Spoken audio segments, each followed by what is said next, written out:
ભાઈ એક સમય એવો હતો કે ગુજરાતના કોઈ પણ ઘરમાં એક જ સપનું હતું, બેટા ભણી લઈશ તો પછી કેનેડા જતો રહેજે, અમેરિકા જતો રહેજે અને તારી લાઈફ સેટ. પરંતુ 2026માં પહેલી વાર એવું થયું કે જે લાખો ઇન્ડિયન્સ માટેનો શોર્ટકટ રસ્તો હતો એ રસ્તા ઉપર સૌથી મોટો ક્વેશ્ચન માર્ક આવવા લાગ્યો છે. કેનેડા પોતાના રૂલ્સ અલગ કરી રહ્યું છે. અમેરિકામાં ઇમિગ્રેશન માટે પોલિટિકલ બહુ મોટો મુદ્દો બની ગયો છે અને યુરોપમાં પણ બહારથી આવતા લોકો માટે સવાલો થઈ ગયા છે. તો સૌથી મોટો સવાલ, જે કરોડો ઇન્ડિયન યુથના બાળપણથી જ એવું કહેવામાં આવ્યું છે કે વિદેશ જઈશ તો લાઈફ બની જશે, હવે એ લોકોનું શું થશે? શું ઇન્ડિયામાં રહીને એમનું ફ્યુચર બનશે કે પછી આવનારા 10 વર્ષ મિડલ ક્લાસ માટે સૌથી મુશ્કેલ રહેશે? આજે આપણે નંબર સાથે સમજીએ. નમસ્કાર દોસ્તો, કેમ છો? તમારો દોસ્ત ને હું ચિરાગ પરમાર, એક વખત આપણું ચેનલમાં સ્વાગત છે. ભાઈ આ વિડીયોના અંત સુધી આપણે 3 વસ્તુ સમજીશું. પહેલું, વિદેશ જવાનો ટ્રેન્ડ અચાનક કેમ બદલાઈ ગયો છે. બીજું, ઇન્ડિયન સ્ટુડન્ટ માટે એકચ્યુઅલ પ્રોબ્લેમ શું છે. અને ત્રીજું, તમે 20થી 35 વર્ષના હોય તો પછી આવતા 10 વર્ષમાં તમારે સક્સેસફુલ બનવું હોય તો શું કરવું પડશે. આપણા ગુજરાતમાં તમે જોયું જ હશે કે ગામમાં કે સોસાયટીમાં છોકરો કેનેડામાં હોય એટલે આખા પરિવાર માટે ગર્વની વાત કહેવાય. લોકો કહે વાહ, લાઈફ તો સેટ છે. ઘણા પરિવારો જમીનો વેચે છે, લોન લે છે, 20થી 25 લાખ રૂપિયા ગમે તેમ કરીને લાવે છે, લગાવે છે અને પોતાના છોકરાને કેનેડા, અમેરિકા કે પછી લંડન મોકલે છે. કારણ કે વિચાર એક જ હોય છે કે ઇન્ડિયામાં છે સ્ટ્રગલ અને બહાર છે પૈસા. ડોલર, યુરો, પાઉન્ડ આ બધામાં પૈસા, રૂપિયો આપણો દબાઈ ગયો છે એટલે પૈસા વધારે મળશે. This is the main reason કે લોકો પોતાના બાળકોને ફોરેનમાં મોકલે છે.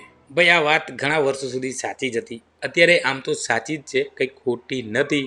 પરંતુ 90ના દશકમાં અને 2000ની સાલમાં જે લોકો ઇન્ડિયન અમેરિકા ગયા તો એ વખતે આઈટીનો બૂમ હતો.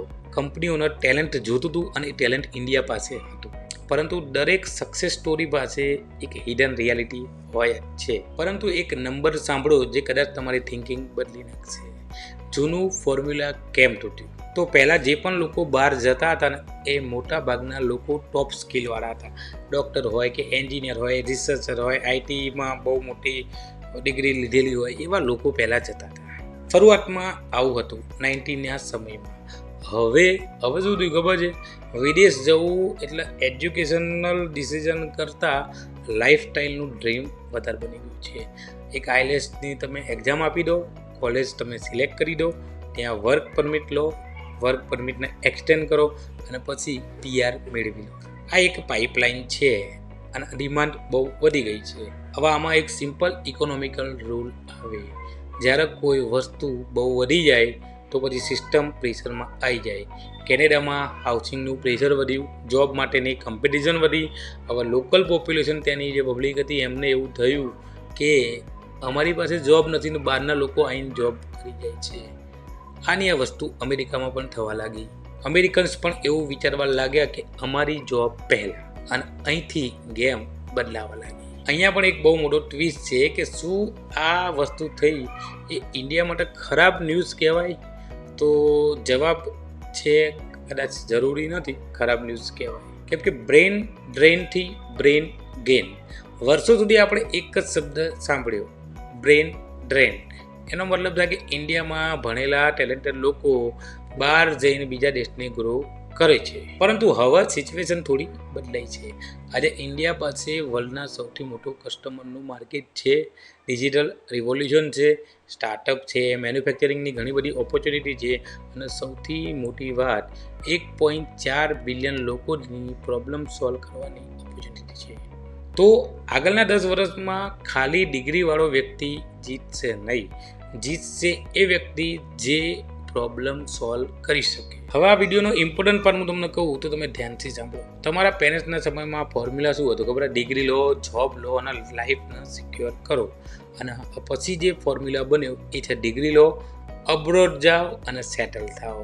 અને 2026 પછી નવો ફોર્મ્યુલા બન્યો, સ્કિલ બનાવો, વેલ્યુ બનાવો અને ઓપોર્ચ્યુનિટી જાતે જ બનાવો. કારણ કે ભાઈ દુનિયા બદલાઈ ગઈ છે, AI આવી ગયું, કોમ્પિટિશન વધી ગઈ, કન્ટ્રી પોતાની બાઉન્ડ્રીની લિમિટ કરવા લાગી. એટલે હવે તમે ખાલી પાસપોર્ટથી કે આઈલેસના બેલથી નહીં, પરંતુ તમારી કેપેબિલિટી તમે આગળ વધી શકો છો. જો અહીંયા હું તમને એવું કહેતો નથી કે તમે અમેરિકા કે કેનેડા જાઓ, ના જાઓ, કારણ કે ત્યાં જવું જરૂરી છે અને ઘણા લોકો જાય છે ને કયા પૈસા સારા જ છે.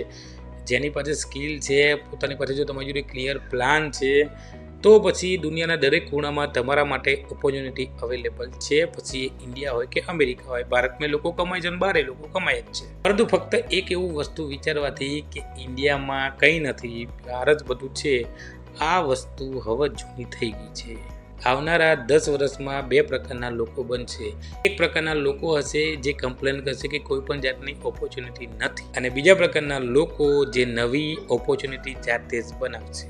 2 પ્રકારના લોકો આવનારા 10 વર્ષમાં થશે. હવે આમાં સવાલ એ નથી કે અમેરિકાનો કે કેનેડાનો કે યુકેનો ડોર બંધ થઈ જાય.